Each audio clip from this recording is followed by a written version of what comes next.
ఒకప్పుడు ఇలా పాడే వ్యక్తివి, ఇలాగ ఆలోచించే వ్యక్తివి. ధనము కన్నా నీవే ఎక్కువ ప్రభు, బంగారము కన్నా నీవే ఎక్కువ, స్నేహితుల కన్నా, బంధువుల కన్నా, ఉద్యోగానికన్నా, వ్యాపారానికన్నా, ఈ జీవితంలో దేనికన్నా నీవే ఎక్కువ ప్రభు, నీవే నాకు చాలయ్యా అన్న వ్యక్తిని ఇప్పుడు సాతాను ఏం చేశాడు? మోసములో పడేశాడు, లోక మాయలో పడేశాడు, లోక ఆశలలోకి త్రిప్పివేశాడు. ఎంతమంది అలాంటి స్థితిలో ఉన్నారు? ఎవరికి కాదు. ఆలోచన చేయండి, ఆలోచన చేయండి.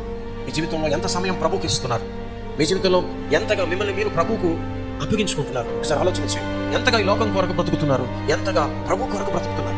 ఒక తృప్తి అనేది లేకుండా పోయింది. నేడు మనిషికి తృప్తి లేకుండా పోయింది. ఎంత ఉన్నా కానీ ఇంకా కావాలి, ఇంకా కావాలి. ఓకే, సంపాదించడం తప్పు కాదు, కష్టపడడం తప్పు కాదు, కానీ ఆ తపన, ఆ దాహం ఎప్పుడు కూడా ఈ లోకంలో సంపాదించడం కోసమే పెట్టేస్తున్నాం, ఈ లోకంలో కూర్చుకోవడం కోసం పెడుతున్నాం. కానీ నీ అంతరంగంలో ఒక దాహం, తపన దేవుని కొరకు అనేది చచ్చిపోయిన పరిస్థితిలో ఉన్నావు.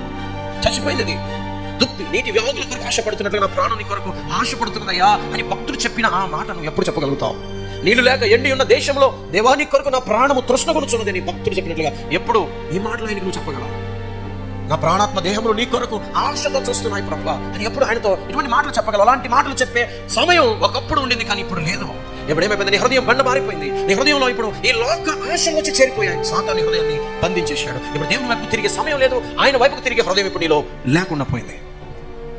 ఆలోచన చేయి. ఈ జీవితం తాత్కాలికం, కొంతకాలమే. ఏది నీ జీవితంలో ప్రాధాన్యం? చెప్పండి అందరూ. ప్రభు కొరకు బ్రతకడమే, ఆయన స్వార్థ ప్రకటించడమే నా జీవితంలో ప్రాధాన్యం. హల్లెలూయా.